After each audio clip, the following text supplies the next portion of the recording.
Salut, moi c'est Qualga Salomon, un, un jeune étudiant inspiré par la lecture et par des grands, inspiré par des personnes un peu, par des personnes connues de notre siècle.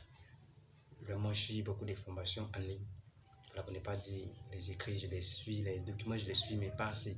Je suis très souvent euh, les rediffusions des vidéos telles que celle de Claudel Nobissi qui est mon mentor, que je salue au passage, telles que Coach Simon qui est vraiment mon formateur métaphysicien, tel que Philippe Simon qui est mon promoteur, que je suis vraiment, ces personnes vraiment inspirantes.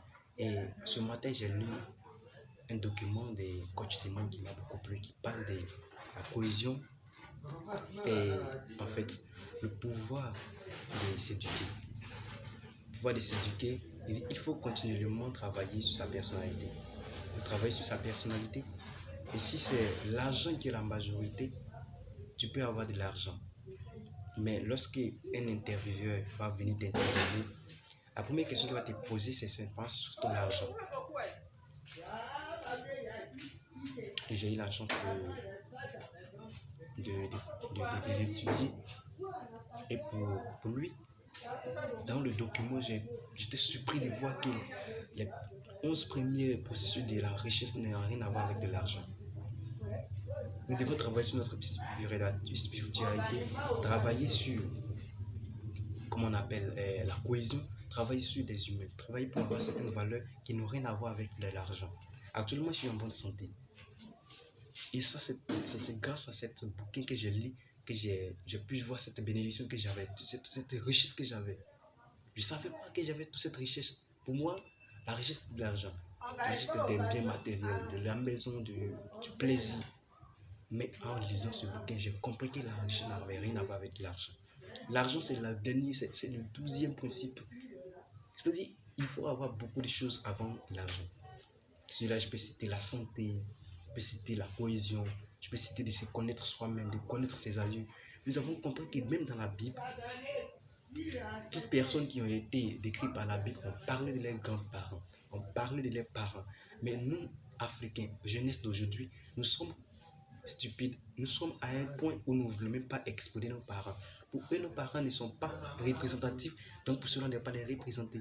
On doit parler des autres parents, on doit parler des autres personnes grandieuses, on doit parler des autres personnes qui sont connues mondialement, mais parler de nos parents, de nos ancêtres, non, c'est humiliant, c'est diabolique. Non, il se doit de nous donner la capacité de parler de nos aïeux. Parce que c'est en se référant sur les vies que nous puissions vraiment avoir. On dit que la bénédiction, la richesse, la prospérité, c'est génital. C'est pas le fait que je suis vraiment un chrétien ou bien je suis un musulman, que je suis un religieux, que je suis vraiment béni. Non, c'est génital. Et si tu n'as pas su marcher sur les principes, tu ne vas pas avoir vraiment cette évolution. Voilà pourquoi nos parents étaient vraiment des personnes qui étaient en avance. Et nous étions vraiment endoctrinés par une religion qui nous disait de ne pas suivre nos parents, que ce sont des sorciers, de traiter de tous les noms. Pourtant, dans les normes, même Élie a référé à ses grands-parents. Même Jésus, prenons l'exemple. Quand Jésus voulait aller sur la croix, il a vu que l'histoire était vraiment pesant. Il était obligé d'aller invoquer ses aïeux.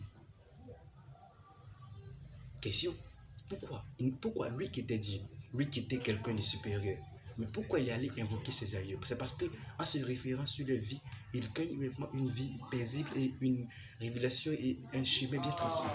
Mais nous, Africains, nous, jeunesse d'aujourd'hui, nous voulons nous intéresser seulement à la vue, à ce que nous puissions vraiment apporter aujourd'hui et non à ce que nos parents ont apporté hier. J'ai lu le bouquin et Coach Simon me disait qu'il apportait l'habit de son grand-père qui est mort depuis les années 80. Rares sont-nous aujourd'hui qui trouvent même la tombe de connaître où ils ont enterré nos grands-parents. Nous ne pouvons même pas aller là-bas. Nous ne pouvons même pas aller voir le village. Parce que pour eux, arriver au village, ils seront dévorés par de quoi que ce soit. En fait, c'est lorsque tu me dis à l'idée que ces esprits, que cette peur prend votre vie, que vous puissiez vraiment être abattus par tous. Ayez une foi en vous que vos parents vous protègent, les grands-parents vous protègent et rien ne vous arrivera, mes frères. Ce matin, je suis passionné, je suis vraiment ému de pouvoir vraiment lire ce bouquin qui m'a vraiment ouvert des yeux encore plus qu'avant. J'écoutais, je disais, dirais une chose banale, mais j'étais un peu orgueilleux, j'écoutais pas parce que pour coach Simon, l'école, j'étais quelqu'un qui était contre cela. Mais en lisant vraiment, en l'étudiant, en allant dans la profondeur de ses pensées, je comprends maintenant pourquoi ce monsieur est inspiré. Parce que toutes ces personnes inspirantes qui ont démarqué, qui ont changé le monde, n'ont pas été ces personnes qui ont fait des grandes études. Certaines étaient éduquées à la maison, ont eu des cours à domicile pour pouvoir vraiment se démarquer comme ça. Je prends l'exemple de Thomas Edison, c'est lui même qui est l'inventeur de l'ampoule. Ce monsieur. Vraiment, quand j'écoute l'histoire de Thomas Edison, je dis que parfois j'ai envie de laisser l'école et vraiment me concentrer sur certaines choses. Parce que ce n'est pas l'école qui garantit seulement une vie meilleure. C'est vrai que ça donne une référence, mais ne vous attendez pas que l'école sera celui-là qui va vous apporter.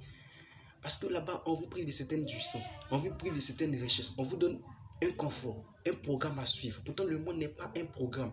Le monde est diversifié. Le monde, tu peux te lever aujourd'hui le matin et puis un autre programme vient et tu fais cela. Tu te lèves un matin et puis tu changes d'avis, tu fais autre chose. Mais l'école, l'éducation scolaire que nous recevons aujourd'hui nous donne un programme à suivre. Quand tu te donnes une interrogation, par exemple, ou un devoir sur la leçon, si tu n'as pas suivi la méthodologie de la leçon, pour eux, tu n'as pas compris, pour eux, tu es nul, pour eux, tu as échoué. Et cela doit vraiment, nous devons nous inspirer de ces personnes, même qui n'ont pas été à l'école, même qui n'ont pas été vraiment, je dirais, parce que lorsque tu es à l'école, tu es privé de certaines choses. La liberté, même d'abord, tu n'es pas libre. Je l'ai dit, tu ne peux pas dormir tranquillement. Tu as la réflexion de pouvoir étudier ces livres qui t'ont donné pour ne pas que demain tu fasses quelque chose d'autre. Et c'est bizarre. Moi, par exemple, je ne suis pas bon en français, je ne sais pas si je m'exprime bien. Vous allez me dire en commentaire après. Je suis quelqu'un qui aime pas, qui n'a pas maîtrisé une base en français.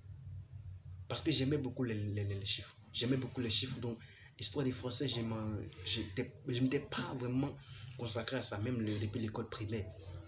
Et donc, on faisait des exercices en français et notre professeur nous posait une question à une interrogation de définir c'est pas une nourrice sèche.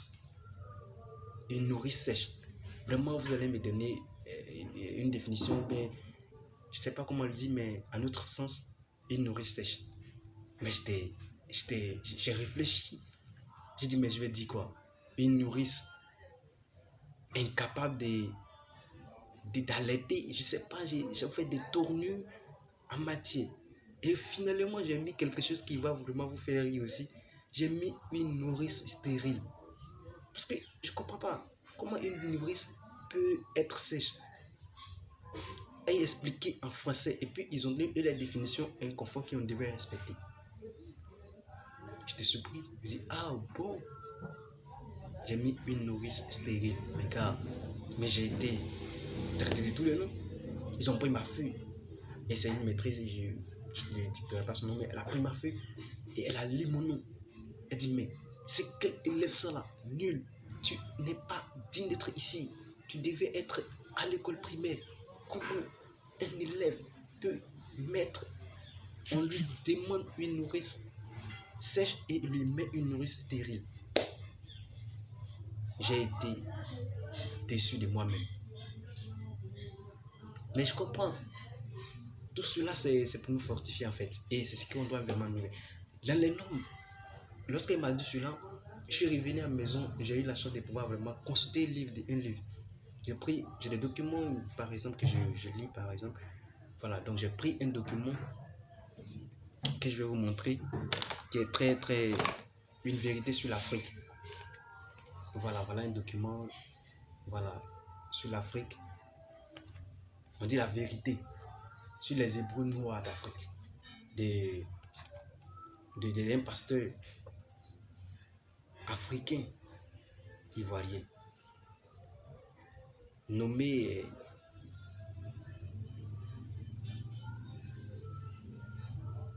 C'est un gars qui m'inspire vraiment. Nommé Dr. Ake, qui a bien voulu nous montrer l'importance de l'Africain et toutes ses origines. Et j'étais vraiment heureux. Je me sentais libre, je me sentais vidé. Et voilà, nous devons vraiment nous focaliser sur des richesses comme celle-ci. En tout cas, des livres de Coach Simon, il fait beaucoup de références à part pour des personnes ambitieuses, des personnes, des modèles à suivre. Merci.